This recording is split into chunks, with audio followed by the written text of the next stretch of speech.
Nauwi sa disgrasya ang umano'y pakikipagkarerehan ng isang 10-wheeler sa isa pang truck sa pakurbang daan sa Antipolo. Ang 10-wheeler sumalpok at nang araro ng mga bahay, karinderya at poste. Tinutugis ang driver at pahinanteng tinakasan ang aksidente. Nakatutok si EJ Gomez.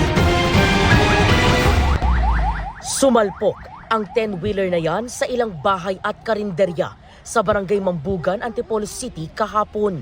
Sa isa pang video, kita ang mga natapong lupa na karga ng truck sa bahagi ng sumulong highway. Nadamay rin sa aksidente ang poste at mga linya ng kuryente. Nabasag ang windshield. Nagkayupi-yupi ang unahang bahagi ng truck at nasira ang unahang mga gulong nito. Ito po yung itsura ng lugar na pinagsalpukan ng 10-wheeler. Nagkawasak-wasak ang bahay at karinderya sa unahan. Nagkasala-salabat naman po ang mga kawad matapos ding mabangga at tumagilid ang poste ng kuryente. Mabuti na lang po at walang nasaktan o nasawi sa insidente. Ayon sa may-ari ng karinderya, kasasara lang nila nang mangyari ang insidente. Maswerte rin daw at wala siya roon at ang kanyang 6 na apo na nakipag-birthday sa tapat ng kanyang tindahan. Ako po yung nagtitinda dyan. Ngayon po, pagtawid ko, may narinig na lang kaming may parang pumutok. Pagtingin ko po, yun na po yung tindahan na yung na bangga. Makita ko yung tindahan talagang durog na Dalawang palapag na bahay naman ni Zenaida ang napuruhan din ng pagsalpok ng truck.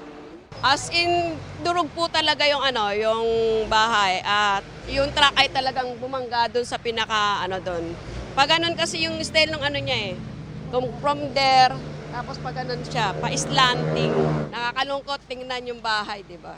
Ayon sa barangay, base sa pahayag ng mga saksi sa insidente, may hinahabol umanong isa pang truck ang sumalpok na 10-wheeler. Halos nagkakarera daw silang dalawa Pagkatapos yung isa nawala ng kontrol, bumangga dyan sa poste, siguro sa takot ng pahinanti tsaka driver, tumalon, sumakay dun sa kasama nila, tumakas na.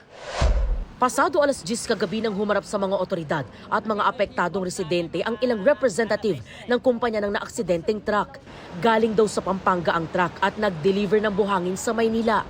Saka ito bumiyahe sa Antipolo para magkarga ng lupang panambak na i-deliver naman sana sa Bulacan. Hindi po namin makontak yung pahinante at driver. Nakita lang po namin sa social media na ganun nga po. Kaya late na po kami nagpunta rito. Kasi hindi naman po namin tatalikuran yan Sagutin po namin yung mga nasira. Patuloy na pinaghahanap ng Antipolo Police ang 37 anyos na truck driver at kasama nitong pahinante ng mga residente ng Pampanga.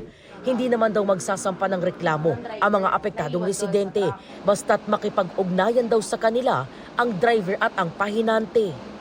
Sa driver ng truck tsaka pahinante, sumuko na kayo, harapin nyo yung problema na nagawa nyo dahil hindi naman kayo makakaligtas sa batas. Nagdulot ng bahagyang traffic ang insidente. Alas 6 kagabi nang linisin ng barangay ang mga nagkalat na lupa sa kalsada. Pansamantala namang tinukuran ng tumagilid na poste. Ilang bahay ang nananatiling walang kuryente. Para sa GMA Integrated News, EJ Gomez, nakatutok 24 oras.